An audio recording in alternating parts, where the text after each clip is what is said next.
पढ़ने के बाद उसके पास अभिमान आ गया, उसमें एक भी संस्कार नहीं है। कहने को तो बीए बीए और नाना प्रकार की पढ़ाइयाँ हमें तो इतनी आती नहीं है, बहुत सारी। और आजकल तो पढ़ाई के भी विशेषज्ञ होने लगे, बोले एमबीबीएस, नाना प्रकार की पढ़ाई, सीए और भी बहुत सारी पढ़ाई होती है, इंजीनियरिंग वगैरह। लेकिन कहने का भाव है ये, भली आप जीवन में कुछ करो या ना करो, पर जो आपने पढ़ा है तो सबसे पहले कोई भी पढ़ाई हो उसमें संस्कार सिखाए जाते हैं। तो कम से कम भैया जीवन में इतने संस्कार को सीख लेना कि कम से कम दूसरों का और अपने से बड़ों का सम्मान करना नहीं भूलना। बाकी जो पढ़ा वो तुम्हारे लिए मुबारक, जो नहीं पढ़ा वो भी तुम्हारे लिए मुबारक। हमारा तो इतना ही कहना है, आप पढ़े हो ना पढ़े हो, पर हमेशा अपने से बड़ों का सम्मान करते रहना। बोलो भागवत भगवान की जय। वहीं कथा में अपन धीरे धीरे प्रवेश करते हुए हम आपको बता दें कि आज सुखदेव जी कहते हैं कि राजन, आज हमारे प्रभु का जन्म वर्ष आया। और जन्म जब भगवान का आया तो जन्म वर्ष पर इष्ट मित्र लोग आते हैं। तो भगवान के एक परम सखा जिनका नाम है उद्धव, शिक्षक शिष्य से बृहस्पति साक्षात, बृहस्पति जी के शिष्य हैं कौन? उद्धव जी। उद्धव जी आए, भगवान का उत्सव मनाया जा रहा था। भगवान के माता पिता भगवान के उत्सव पर गाय दान दे रहे हैं और खीर भगवान का पूजन कर रहे हैं, पर भगवान रो रहे हैं। उद्धव जी आए और उद्धव जी ने देखा कि बताओ इनका जन्मदिन है और ये रो रहे हैं। पूछा भगवान से, मित्र क्या बात है, तुम क्यों रो रहे हो, क्यों रो रहे हो? भगवान कहते हैं कि उद्धव जी, मैं इसलिए नहीं रो रहा कि मुझे कोई दुख है, बल्कि मुझे बार बार ब्रज की उन गोपियों की याद आ रही है, इसलिए मैं रो रहा हूँ। भगवान कहते हैं कि उद्धव मोहि ब्रज बिसरत नाही, भैया उद्धव मोहे ब्रज बिसरत नाही। क्या कहते हैं? हंस सुताप सुंदर कलवर और कुंजने की छाई। उद्धव भैया वो हंसों का कलवर और जो वृक्ष की जो गोपियां हैं, वीरांगना हैं, मैं कैसे कदम के पेड़ पर चढ़ करके बंसी बजाया करता था, आज मुझे सब याद आ रहा है। और मैं कितना निष्ठुर हूँ, भगवान स्वयं कह रहे हैं कि मैं कितना निष्ठुर हूँ। मैंने कहा था मैं परसों आऊंगा, पर आज लगभग 1 वर्ष हो गया है। परसों की कह करके आया था और 1 वर्ष हो गया है। उद्धव कहते हैं तो क्या हुआ? अब एक दिन तो सबको बिछड़ना ही है, आप खुद जानते हैं। आप तो ब्रह्म हैं, ईश्वर हैं, आप इतना क्यों घबरा रहे हैं? आप ब्रह्म होकर के रो रहे हैं। आप तो स्वयं जाएं और जाकर के ब्रजवासियों को ज्ञान का उपदेश दे करके आए। जैसे ही उद्धव जी ने कहा, सजनों भगवान समझ गए कि उद्धव बहुत ज्ञानी है, बहुत ज्ञानी है, पर उद्धव के ज्ञान का अभिमान हमें करना है। भगवान ने कहा कि यदि इसके अभिमान बढ़ जाएगा, क्योंकि ज्ञानी वही श्रेष्ठ है, तो ज्ञान के साथ साथ प्रेमी भी हो। बोले भैया हम नहीं जा सकते। तो बोले क्या करना है? बोले यदि उन गोपियों का, उन ब्रजवासियों का यदि रोना बंद हो जाएगा तो हमारा भी रोना बंद हो जाएगा, तुम कुछ करो। उद्धव कहते इसमें क्या बात है, मैं चला जाऊंगा, मैं जाकर के वहां पर गोपियों को उपदेश दे दूंगा तो वो निश्चित ही मान जाएंगे, उनका मोह दूर हो जाएगा। भगवान कहते हैं भैया यदि ऐसा हो जाएगा तो फिर हमारा रोना बंद हो जाएगा।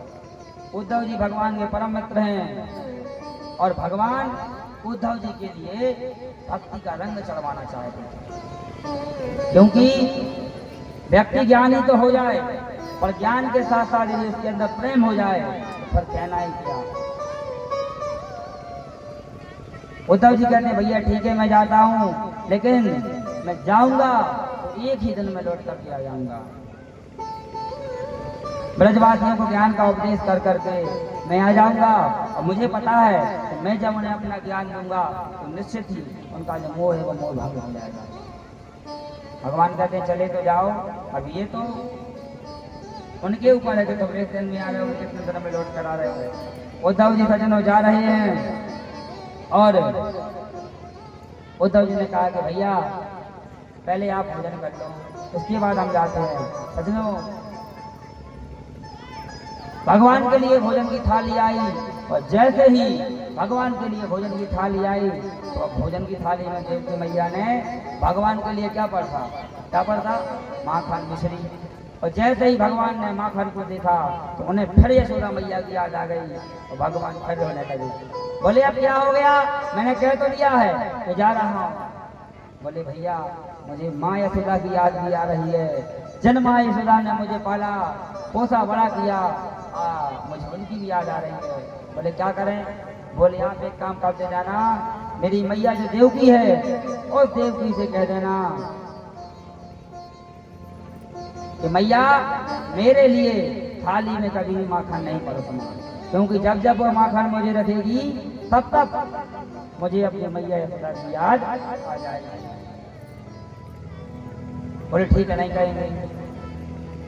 देखो भैया मैं आपके लिए बता दूं कि भगवान कृष्ण पथ नहीं मथुरा में रह करके हुए।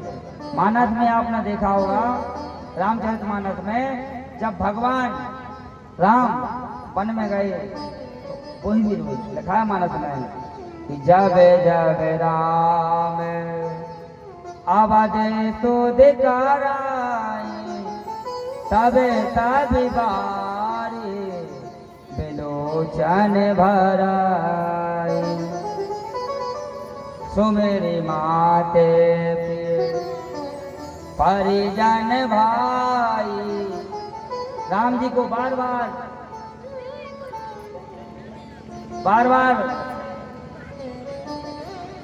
याद आ रहा है, और उद्धव जी कहते हैं ठीक है हम देव की मैया से कह देंगे कि तुम्हारी थाली में वह कभी भी माखन नहीं रखेंगे।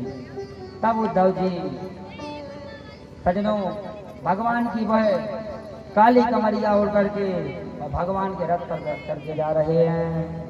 तो मथुरा से चले उधो वृंदावन निकट आया, वहीं से प्रेम ने अपना अनोखा रंग दिखलाया।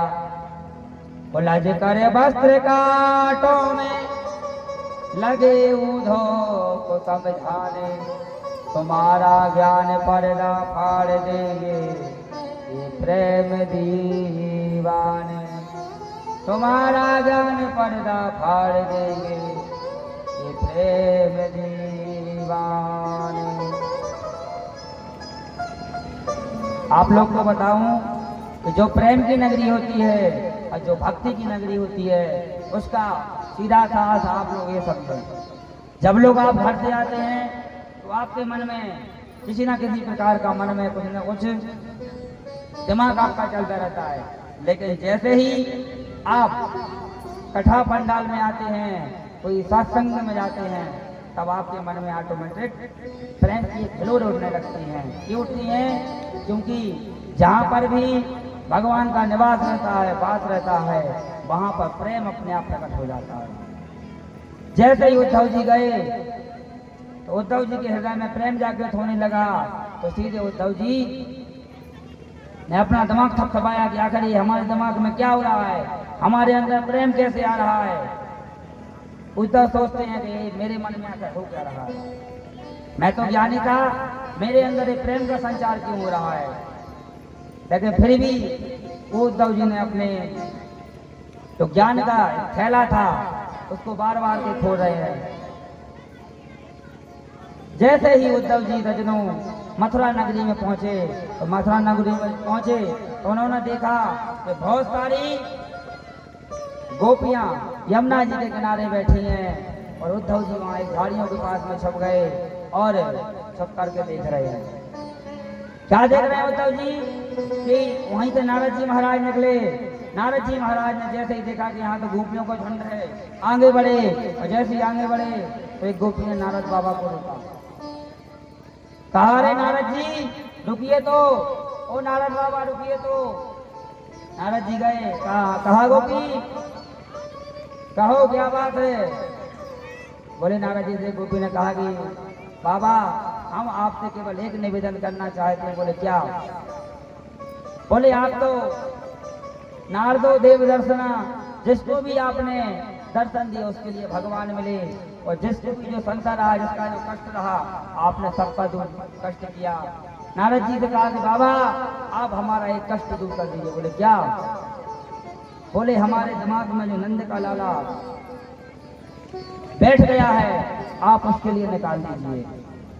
जैसे नारद जी ने सुना और उद्धव जी ने सुना तो सुनकर के आश्चर्यचकित रह गए। क्यों रह गए कि हमारे जो संत हैं, महात्मा हैं, बाबा हैं, हजारों वर्ष तक तपस्या करते हैं कि कहीं ना कहीं भगवान की एक झांकी, भगवान का एक दृश्य हमें देखने मिल जाता तो निश्चित ही हमारा कल्याण हो जाता। और ये गोपी देखो, ये गवारन है, पढ़ी लिखी नहीं है, पागल है, घड़ाने खड़ाने घूम रही है, फिर भी उस परम पिता परमेश्वर ने इनके दिमाग में, मस्तिष्क में अपना डेरा डाल करके रखा है। सजनों जैसे ही उद्धव जी ने देखा तो वो बहुत आश्चर्यचकित रह गए, परेशान हो गए। जैसे ही उद्धव जी ने देखा तो उद्धव जी ने कहा, नहीं बताओ, जिन्हें मैं पागल, गवारन, मूर्ख समझ रहा था,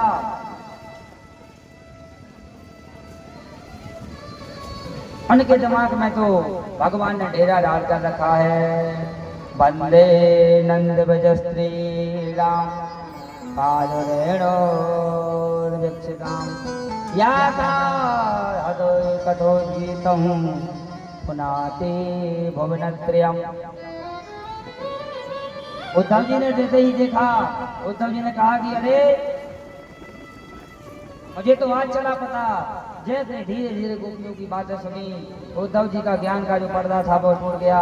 उद्धव जी कहते हैं, अरे मैं इन गोपियों की नहीं बल्कि इन गोपियों के चरणों की रज की वंदना करता हूँ, क्योंकि गोपियों के यशोगान से सारा विश्व सुशोभित हो रहा है। उद्धव जी सोच रहे हैं कि मैं तो यहाँ आया था कि कम से कम मैंने ज्ञान का उपदेश दूं।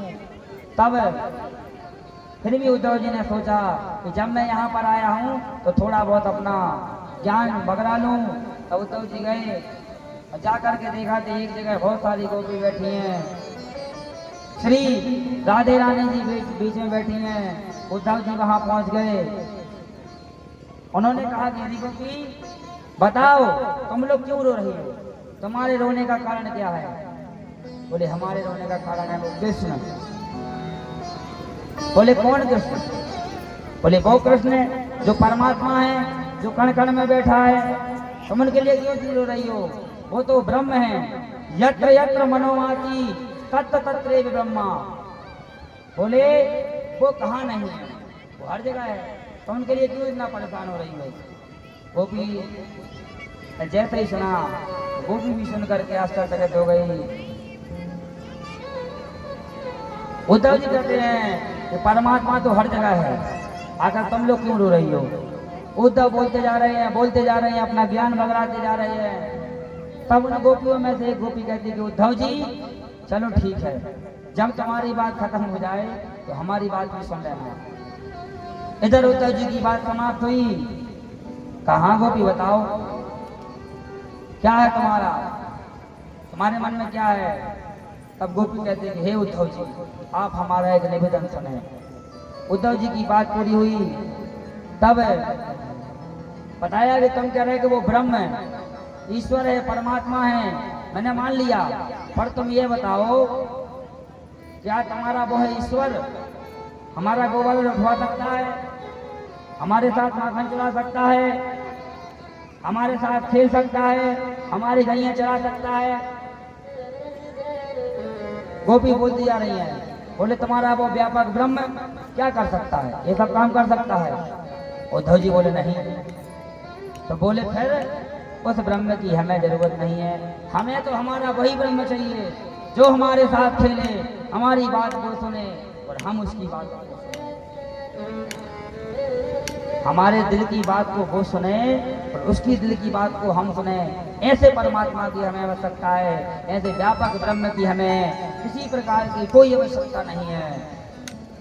उद्धव भैया आप अपनी जगह ठीक हैं, पर हम एक बात आपसे जानना चाहते हैं कि तुम द्वैत को मानते हो कि अद्वैत को मानते हो? उद्धव जी कहते हैं हम तो अद्वैतवादी हैं। बोले कैसे? बोले ब्रह्म सत्यम जगत मिथ्या जीवो ब्रह्मा ना परा। बोले क्या मतलब इसका? बोले हमने यह देखा कि संसार में केवल ब्रह्म ही सत्य है, बाकी जो ये वैभव संसार सब दिख रहा है ये सब मिथ्या है। बोलो हनुमान जी महाराज की जय हो। थोड़ा सा कीर्तन करके इसके बाद देखते हैं, पानी समाप्त हो जाएगा।